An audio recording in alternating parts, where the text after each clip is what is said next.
so we are going to begin to prepare on learning how to turn the pattern that you drew, that you designed, and actually turn it into a weaving. So a couple things that you need. You need your graph paper with the patterns that you previously designed. You need some kind of paper to weave in. I have this little, what's going to be my weaving sketchbook. And this is just Bristol board that I'm going to use. Regular paper would be fine. You need an X-Acto knife. And you need something to write with, and then you're also going to need strips of paper to weave with, which I just grabbed some colored printer paper, and we'll talk about prepping that later. Okay, so a couple things to get us started. We're going to look at our patterns and decide which one you want to try and weave. I'm going to go with the first one that I actually did. So the next step for this is to kind of plan some things out. So on our graph paper, our lines, remembering our lines that are going vertically, those are representing our warp threads. So we're going to go ahead and actually number them. So I'm going to number, this would be number 1, which just turned out really giant, number 2, number 3, and so forth, putting a number on each one. Now my graph paper is pretty small. I'm just gonna go up to 15 because I don't think I'm gonna go the whole way across. Then we're gonna do the same thing for our warps because that can be helpful. So go ahead and number those as well.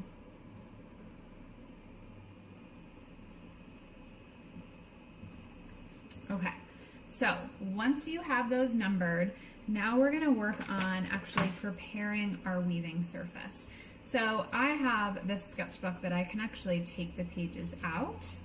So I'm going to go ahead and pull one of the spreads out of my sketchbook so it's a little bit easier to work with for my weaving process.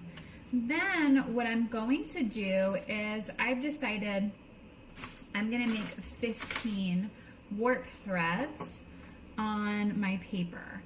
And I'm gonna use my ruler to start to measure those out and see how that's gonna fit. So if I have 5 inches, I'm gonna do it in pencil first.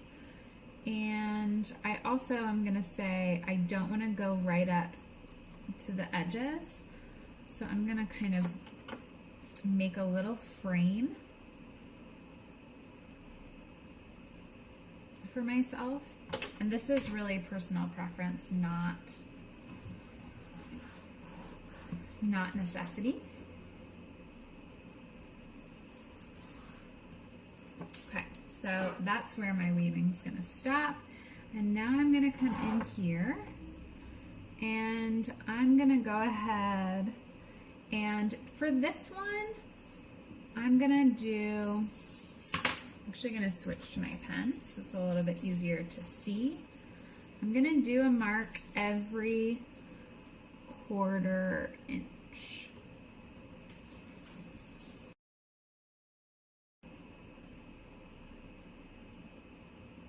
Okay, then I'm gonna measure the same thing out down below here so that I can make sure my lines are actually straight.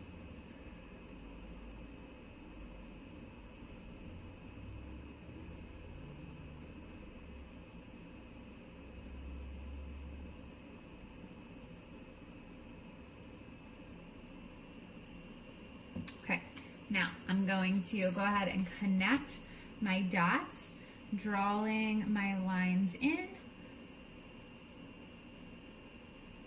Actually, no, I'm not going to draw them. I'm going to go straight to cutting them, which I'm just going to flip my paper over.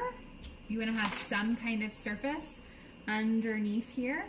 And one more thing, we're going to put our guard lines in. So I'm not going to go past this line, and I'm going to draw a little cut off down at my bottom so that we have a frame that we're cutting our lines within, because we don't want to cut the whole way through our paper. Okay, so I'm cutting within these pencil lines, lining up, making sure that it's nice and straight and that it's splitting open. Okay, so we're gonna go ahead and do that to all of our lines.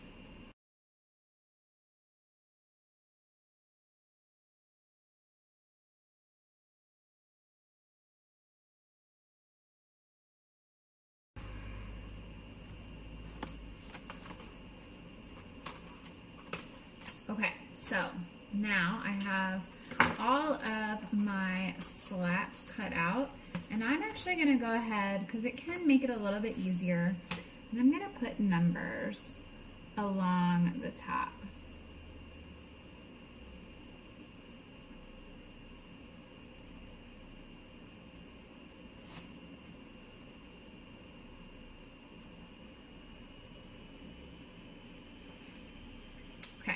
Next, we need to prepare the strips that we're actually going to weave with. So I would recommend you want to pick some kind of paper that you actually like. I'm not in love with this color, but it's kind of been laying around my studio, so I'm going to use it. It needs to be at least the width of the piece that you're weaving, which mine definitely is. And then you're going to cut the strips. So I'm going to fold mine in half so that I'm cutting my strips, 2 strips at the same time. You could do this on a paper cutter. You can measure this out if you want to. What I'm doing is actually using my graph paper as a tool to kind of help me measure my strips. There's no right or wrong in the width of your strips. It's just going to be kind of more detailed, more intricate, the thinner your strips are, but it's not like a right or wrong hard and fast rule. You can utilize more than one color if you want to. I'm going to stick with one color for this, but feel free to experiment. I'm throwing those out because I messed up. I didn't cut a very straight line. Which it doesn't have to be perfect, but I like mine to be pretty straight. All right, so now I have my strips. Put my X-Acto knife away, and I'm going to turn back to looking at my pattern and thinking about how I can understand how to weave my pattern. So I'm going to look at this very first row, and the first block is a blank, which means that I'm looking at, I need to cut my edges for this to make sense. I need to cut this.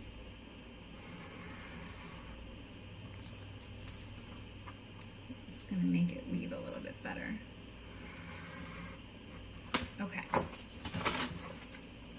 So, I'm looking at mine. My first block is blank, okay? So that means we're gonna have the white paper show. So for my very first one, I'm going to go under. Then I look into block 2, and block 2 has the color. So I'm gonna have my color go over. Block 3, 4, and 5. So the next 3 are actually white. So that means I'm going to go under 3 of them, all at the same time. So I've gone under those 3. Now I see another colored one, so I'm going to go over and then under 3. So what I'm seeing is my pattern for this is over 1 and then under 3. That is the pattern for my first row. Over 1, under 3. So over 1 and under 3. Over 1 and then under. Okay? What you want to do then is go ahead and push that up to the top. Now, my paper is longer than it needs to be. I just leave it like that till the end, and then I will trim. So what you may want to do, depending on how good you are at keeping track of things, is check off. So I've just done that row. So I've made a little red mark so that I know I did that, and now I'm on row 2. So in mine, my row 2 actually starts with the color, and I'm looking and it starts with 3 color.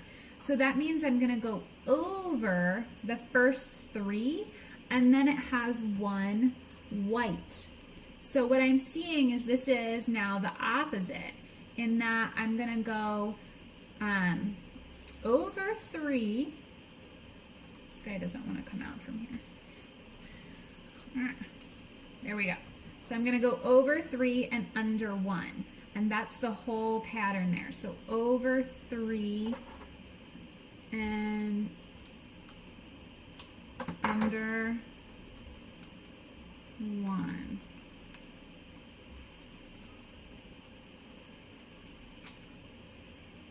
Over 3, under 1.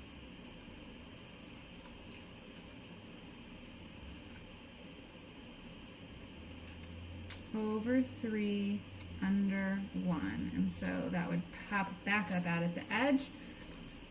And I'm going to push that up. Now you'll find the closer together you have your strips, the kind of clunkier it is. It's a little bit more challenging to weave, but I think it looks more interesting, so that's why I made mine a little closer together.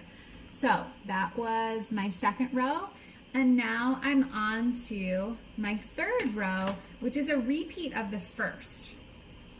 Okay, so you will start to see, as you see your pattern play out, you'll start to find some repeats. So this one was under the first one, so under row 1, over row 2, and then I'm gonna go under 3 and over 1, under 3 and over 1, under 3, over 1, and then under 3. Now you can see part of the reason I like my strips to be a little bit longer is it helps them, because they're still kind of loose, so I'll glue them down at the end. So while they're loose, it helps it to make sure that they're at least not flying out of the paper. So what you should be able to see now on mine is, because I've created this first 3 rows that created my whole pattern, I now have that little cross pattern happening in my weaving. So this is how weavers come up with designs. So I'm going to cross that one off, but I'm still not fully back.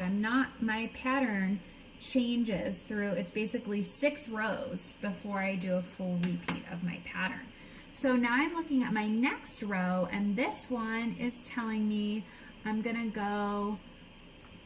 start by going over 3, and then I'm gonna go under 1, and then over 3 and under 1.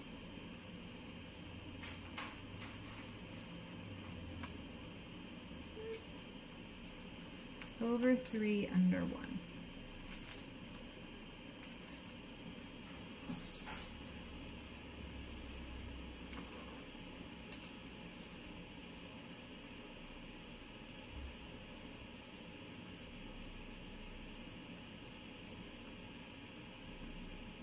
Oh, you know what? I read that one wrong. I did that wrong. And the joy is, when you do it wrong, you just pull it out. I did not go under the first 3, which is what I'm supposed to do. So let me fix that. I'm supposed to go under all 3 of these, because my first 3 are white. Then go over 1. And then under 3.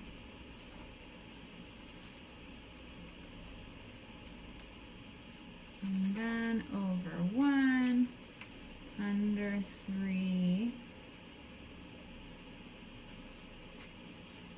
over 1, under 3,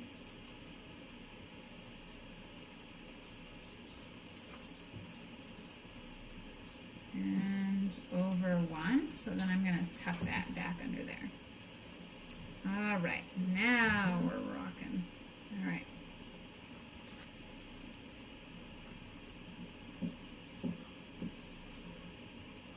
So I'm going to wiggle that one up. We don't all have to be really perfectly nice and tight aligned until the end, but I do like to kind of move it so that I can start to check my pattern. So again, I'm going to check that row off. And now this next one has me starting by going under the first 2.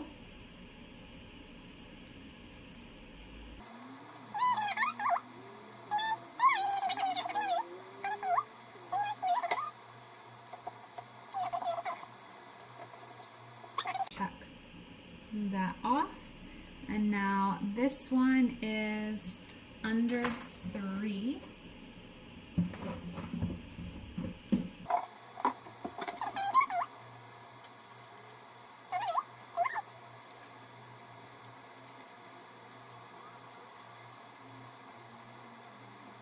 When I push these all nice and tightly into place,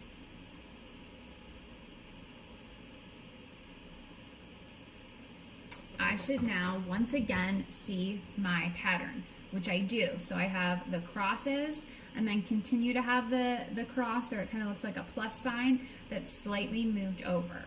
And so now the next 3 rows are going to be a repeat of this top, and we'll keep going back and forth until I have all of mine created. So this is a time where you could decide if you want to change colors, or if you're like me, I realize that I need some more strips before I can continue with my weaving.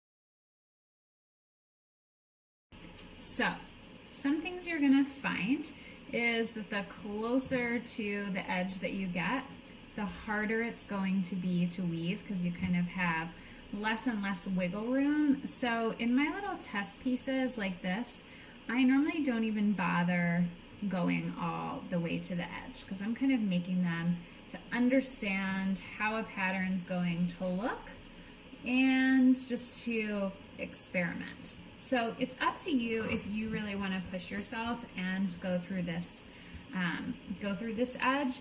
If you're using paper that's a spin of strips of this, you can actually use a needle, and you can go ahead and tuck this through the end of your needle and pull that through, which can be helpful. And we'll look at that more in another video. Then to finish this up, what you're going to want to do is get a glue stick and just glue your little edges down. And then I take my X-Acto knife and just go right along the edge of my paper. Whoops, I just ripped my paper. My X-Acto knife is not sharp enough. So you should let your glue dry. That's what I did not do. So go ahead, glue your edges down. Let them firmly dry in place, and then either use your X-Acto knife or use scissors to come along and trim your edges, and then you're finished with your first weaving.